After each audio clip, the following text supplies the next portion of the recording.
Coming up in the morning edition, $11 million has been spent with hundreds of homeowners. The redevelopment and revitalization of Abaco and Grand Bahama continues. Also, I leave it for God to deal with it. Dealing with the death of a loved one, and once you put your personality into your product, it makes it different from everyone else. Another young Bahamian jump-starting a new business. We have those stories and much, much more when the morning edition comes right back.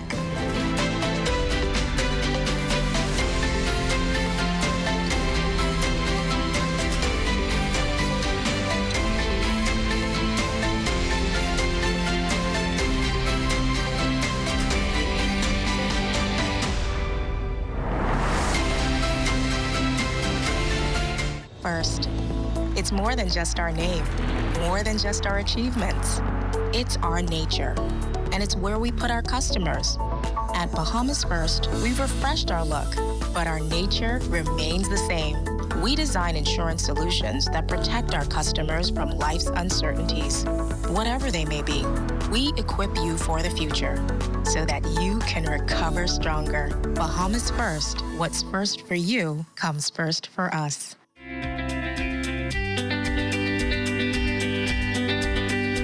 Good morning, everyone. I'm LaDawn Davis, and welcome to the morning edition. Taking a look at your weather forecast this morning, a stationary front across the area will continue to support some shower activity over portions of the northwest and central Bahamas as it gradually weakens.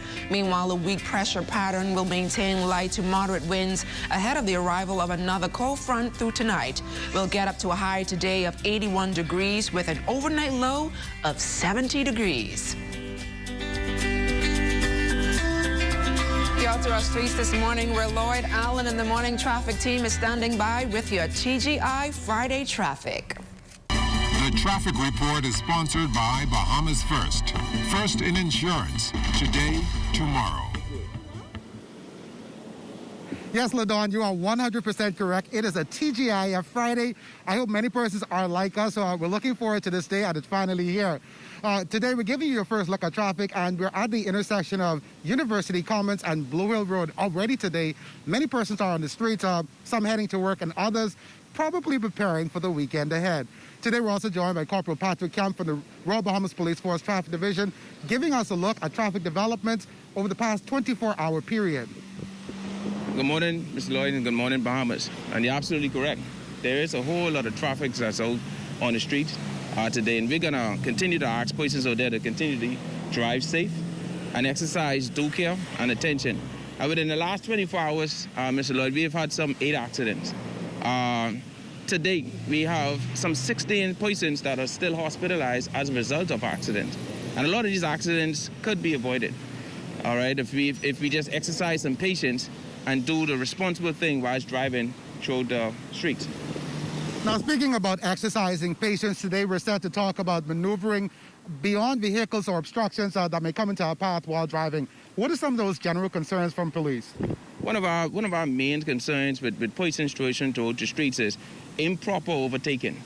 You might find that you have some hindrance where the bus might come to a stop to pick up or drop off passengers, or somebody might come to a stop to allow somebody come in the opposite direction to make a turn. Please, wait patiently behind those vehicles, and if you have to overtake properly. We have been experiencing a lot of accidents now with persons who are overtaken improper, and it carries a fine, and depending on the classification, especially if there's an accident involved, that can change from improper overtaking to driving without due care and attention, or even reckless and dangerous driving. And those charges, of course, range anywhere from about $100 and up. They can range anywhere from $100 into the thousands. Well, of course, you've been warned, of course, while you're driving, ensure to drive safely. Keep those other drivers aware of your indications. If you're turning left, put your signal on, right, same thing. And, of course, be driving for other drivers as you safely make your rounds throughout town. That's been a quick look at your Friday morning traffic report for the morning edition. Lloyd Allen, ZNS Network News.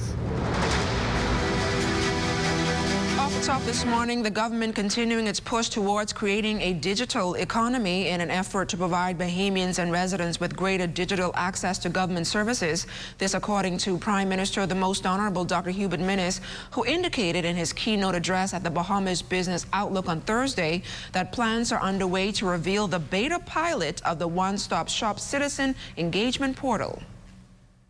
This pilot will offer the following services online: the renewal of driver's licenses,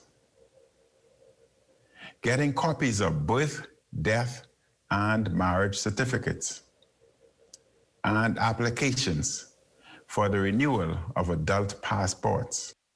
The Prime Minister also noted that while there is still a long way to go, the redevelopment and revitalization of Abaco and Grand Bahama continues.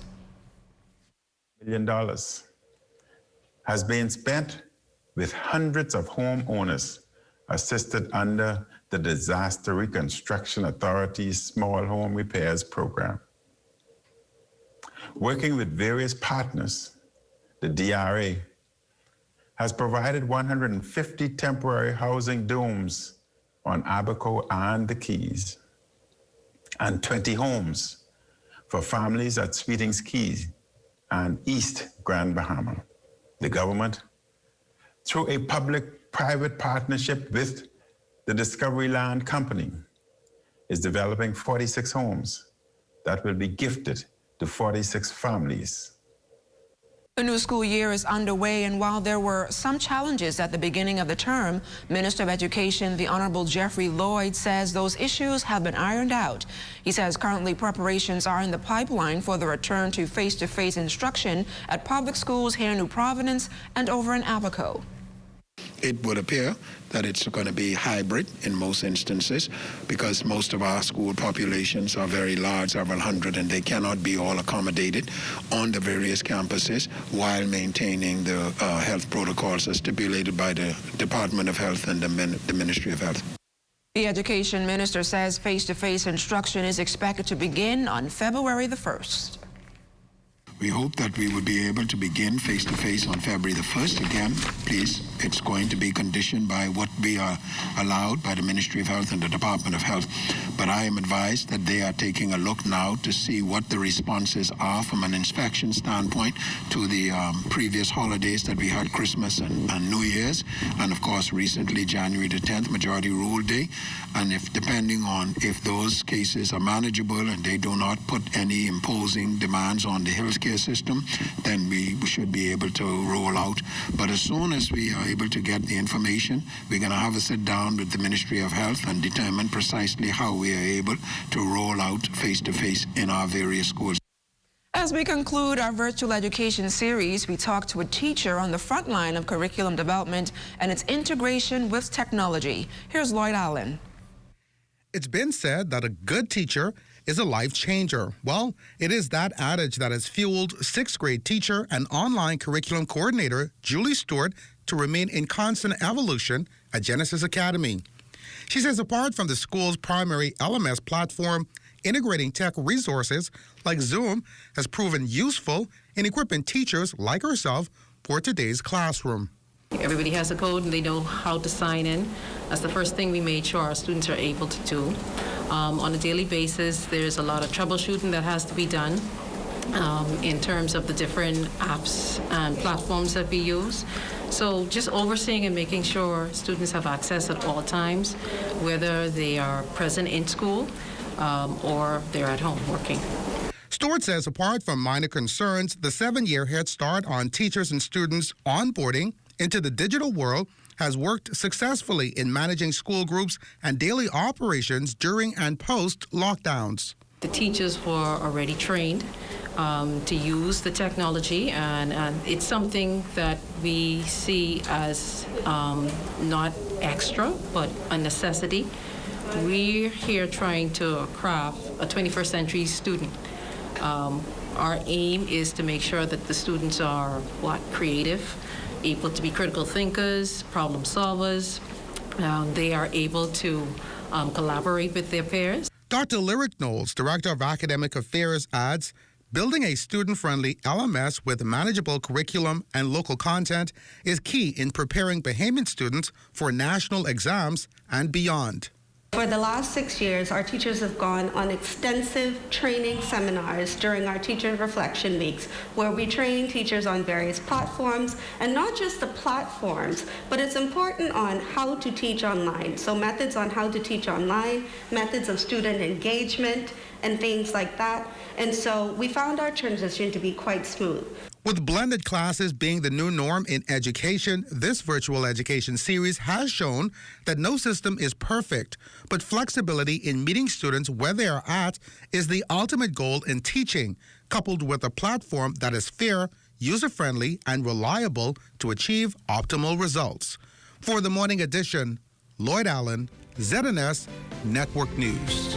Thanks a lot, Lloyd. Stay close. We've got more right after this. You're watching The Morning Edition.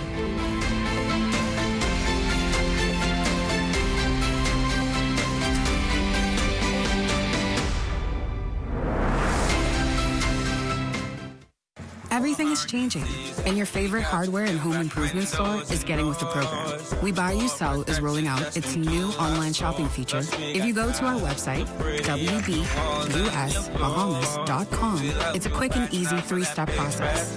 Step 1, browse the gallery and select your item. Step 2, add to cart. And Step 3, check out. Go to our website, wbusbahamas.com, to shop with us today. That's why we got the...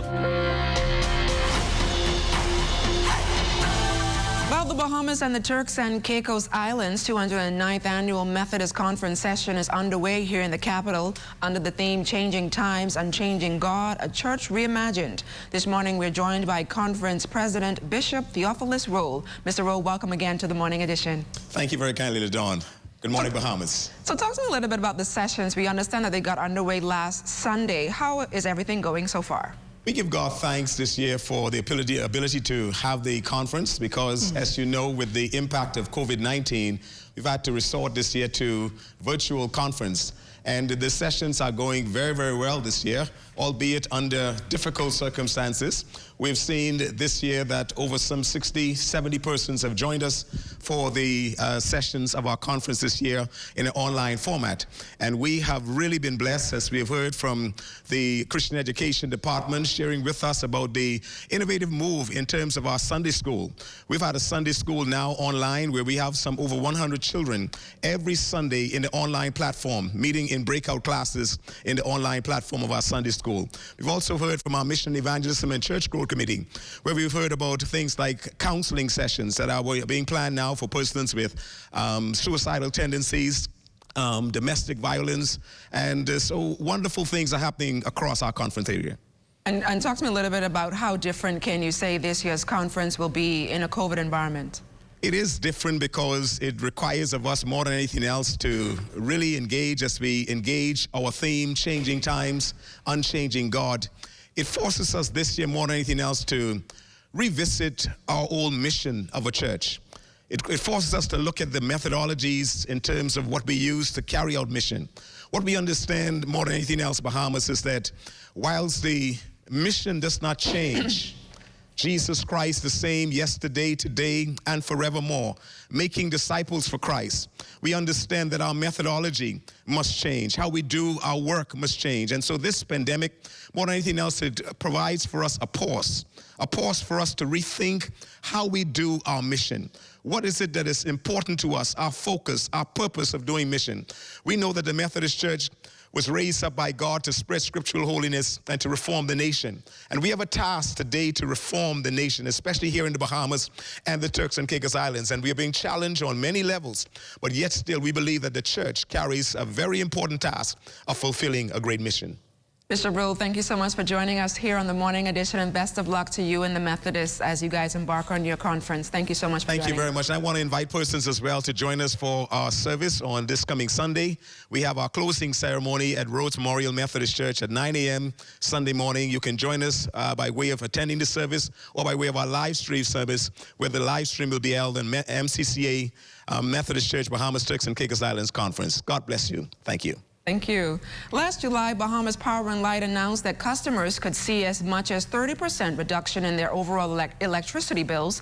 Now, according to Deputy Prime Minister and Minister of Works, the Honorable Desmond Bannister, those savings continue and are clear when comparing consumer bills with residents here in New Providence to Grand Bahama.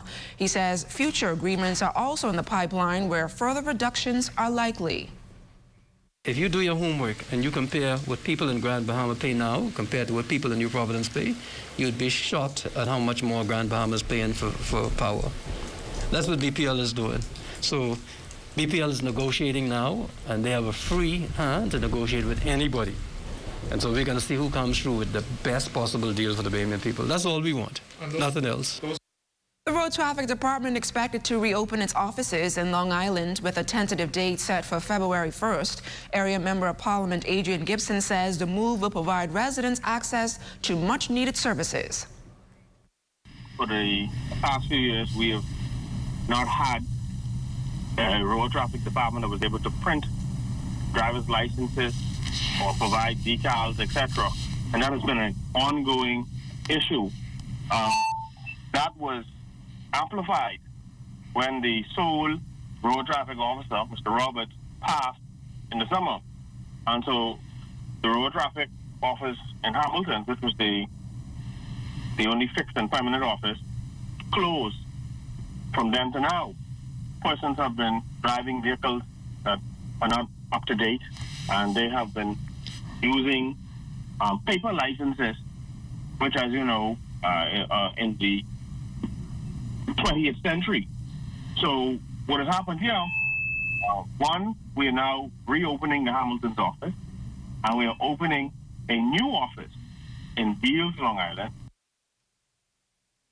Also this morning, Lloyd Allen concludes his two-part series on the effects of murders. He speaks with a mother who has gone down this path and tells us what she has done to keep her son's memory alive. Last week, we began our conversation on the effects of murder with mothers of murdered victims. One of them, Gladys Lewis, says moving forward is hard, but important. One of the first things she said she had to do was begin the process of forgiveness. Yes, I left everything, to God, and I leave it for God to deal with it. Lewis also expressed the need for continued emotional support from family and friends. I mean, I have a lot of people, family, friends, and stuff that keeps in contact with me. And, they give me words of encouragement. I have my church family that pray with me. Lewis says those prayers are most appreciated in the sad times, which are almost always part of the experience. Like when you find out you're pregnant, and some people, would say, oh, I don't want this. That was a child I loved from the moment I find out I was pregnant with him. So the word from this mother, who has walked the painful road of loss: grieve, forgive, and live in purpose. Lewis says even today, she continues to maintain relationships with her son's friends, helping them and herself to begin and be reminded of positive experiences which remain a part of life. Okay, on a daily basis, I see them. They come, they show a lot of love. They come, most of them call me mom, and when they come to me, I encourage them. For the morning edition, Lloyd Allen, ZNS Network News. And on the other side of the break, the UB track and field team starts its new season. You're watching the morning edition.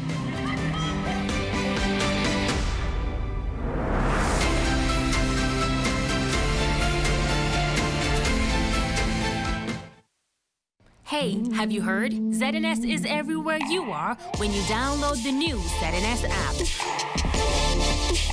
Whether you're on the move or just kicking back.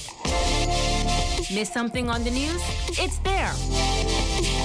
Want to keep up with a live update? It's there. Or just want to listen to your favorite station? It's there too.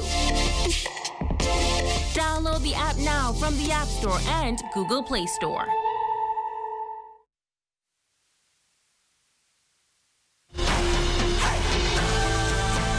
Just Just weeks into the new season, COVID-19 has thrown a wrench in the NBA, causing a number of postponements so far. Recently, new restrictions were put in place, especially when teams are on the road. Sacramento Kings guard Buddy Hield gave this take on the issue.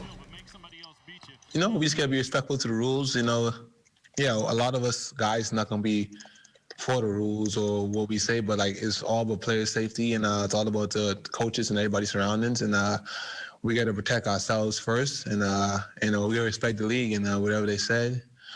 We're not getting mad. We're making our money, so we got to take care of our families. So we got to check on the 1st and the 15th. Nobody's complaining about that. So that's the rules we got to go by right now. And so until they change that, we got to live by, and it is what it is. After starting the season with 6 straight wins, Coach Yo and the Ole Miss Rebels women's basketball team have dropped 3 of their last 4 games. The latest loss came last night to Missouri, 86-77. Dug ourselves a really deep hole in the first quarter. Just had to really fight hard to come back, and did not have the energy to do so to finish it out in key moments. We have to learn. And we have to keep getting better. We're a young team. I got full confidence in the group. They're learning how physical the SEC is. They're learning that no one is going to give it to us, and they're learning that every night that they have to fight. Over on the men's side, Rashad Davis and the Florida International Panthers also coming out on the losing end last evening, 81-79 to Florida Atlantic. Davis finished the game with a side high of 16 points. The same 2 teams play each other again tomorrow afternoon.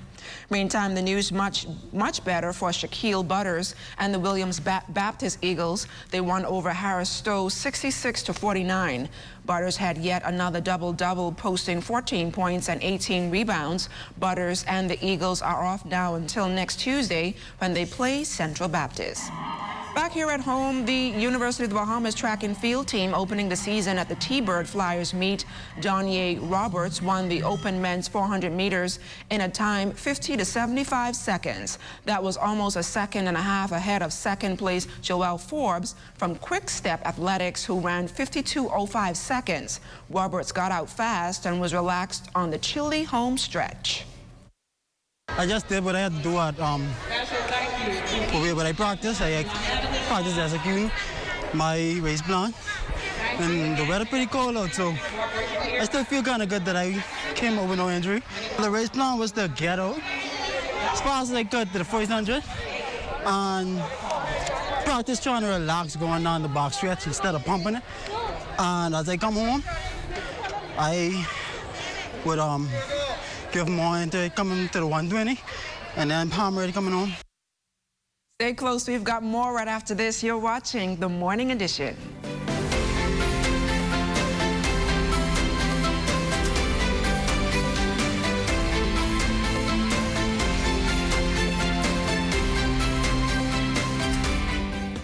Nature-based tourism supplies almost $50 million in revenue for Androsians every year. These priceless resources will continue to provide renewable benefits for thousands of people for years to come, as long as we take long-term action to preserve what's rightfully ours. The natural environment has played a vital role in our culture and economy for generations. Let's take care of nature, and nature will take care of us. What I love most about working for the Bahamas tonight is that we don't only focus on New Providence. We cover the entire Bahamas. We have a team here in the northern Bahamas that is ready to bring you the stories, the people, and the news that matter to you. From point A to Z, from covering hurricanes to elections and everything in between.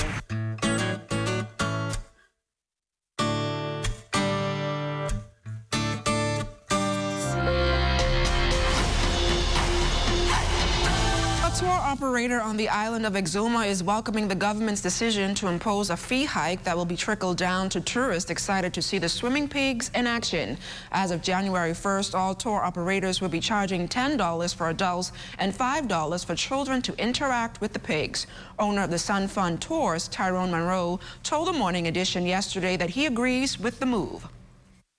During COVID-19, after we weren't allowed to go out anymore, we started realizing how are these pigs going to be fed, and who's going to look after them for water, and getting persons over there to make sure they're healthy and all of that. The iguanas as well. Iguanas are able to find food for themselves, but they've become so domesticated that they were relying on us for food, and so we needed to facilitate that. The fee for the pigs is necessary because they need a lot of food, they need a lot of water, and they need a veterinarian, and somehow that has to be paid for. Monroe says passing on that cost to customers in an already sluggish economy due to COVID-19 could pose another challenge. On the boat, that's $50, so you have to or $100 or whatever it is, and you have to be careful when you add that cost, because you're already charging a certain amount for a full day private tour and a certain amount for an open tour, and that's adding probably another, in some families' case, another $100, maybe $160, $170. And that sometimes get hard to explain to the customers. So that will be one of the challenges. The second challenge will be when it's really busy, say March, April, those times, the lineup I'm worried about to pay to have your guests interact with the pigs will be a problem. A freshman at the University of the Bahamas is just another young Bahamian entrepreneur to tap into the market amidst the COVID-19 pandemic. The owner of Alluring Candles told the morning team yesterday that she is pleased with the support received from Bahamians despite the financial challenges the country and the world is faced with. We had the old Christmas tree, which is a typical pine scent, dark rum and pumpkin, and Three Wise Men, which was the most popular. That's just some of the Bahamian scented candles that 21-year-old Agria Higgs was able to uniquely make with her gifted hands for customers over the Christmas holidays. The biochemistry major at the University of the Bahamas started her business Alluring Candles from the comfort of her kitchen in her downtime while under COVID-19 restrictions. We caught up with the budding entrepreneur to find out how her business is progressing and the opportunities encountered, like the BAIC pop-up market just last month. That was awesome. We met a lot of new people, a lot of creatives, different customers from different walks of life. It was just a breath of fresh air to just be with like-minded people and to share ideas, and it was a great experience. It mainly was to find something where I could promote self-care. So people use candles for meditation and other self-care practices, so I thought I'd figure out how do you do them in a healthy way that isn't so expensive, and of course it's fully Bahamian. So what actually goes into making these scented candles? Well, Agria gave us just a little taste of what she does to create flavored aroma for any office space, home, or business. I use fragrance oil or essential oils depending on which scent I'm going for. We use the glass jars, wicks, wick holders, and whichever color we want to go with. Depending on how many ounces the candle is, you pre-measure that, and you pre-measure the fragrance oil. That could vary anywhere from 1 to 10%. My candles are 10%. Fragrance oils, I want them to be very strong. They last long and they fill the area. And then color is optional. Some people don't, but I like to put colors in my candles to give them a little personality. While selling out of her products for the Christmas holiday, Legria says she is now in the process of crafting some romantic scented candles called Japanese Cherry Bomb for couples to set the mood for Valentine's Day. She later offered this advice to other creatives who are just getting started in the market. I know a lot of people get overwhelmed by saturated markets, but once you put your personality into your product, it makes it different from everyone else. So there's room for everybody. So just keep going. Well, it's Friday, and we have another entertainer in studio this morning. Her name is Sapphira. Sapphira, welcome to the Morning Edition. Hi, thank you for having me. Good morning, Bahamas. So tell us what you've been up to lately. Just creating, really and truly. There's not much that you can do as an entertainer in this time, so just creating, songwriting in the studio. And what are you going to be performing for us this morning? This song is actually a song I wrote about 5 years ago, and I just feel like it's fitting because it's an uplifting song. It's called Warrior, and I think the nation needs to hear it right about now. Okay, ladies and gentlemen, Zafira.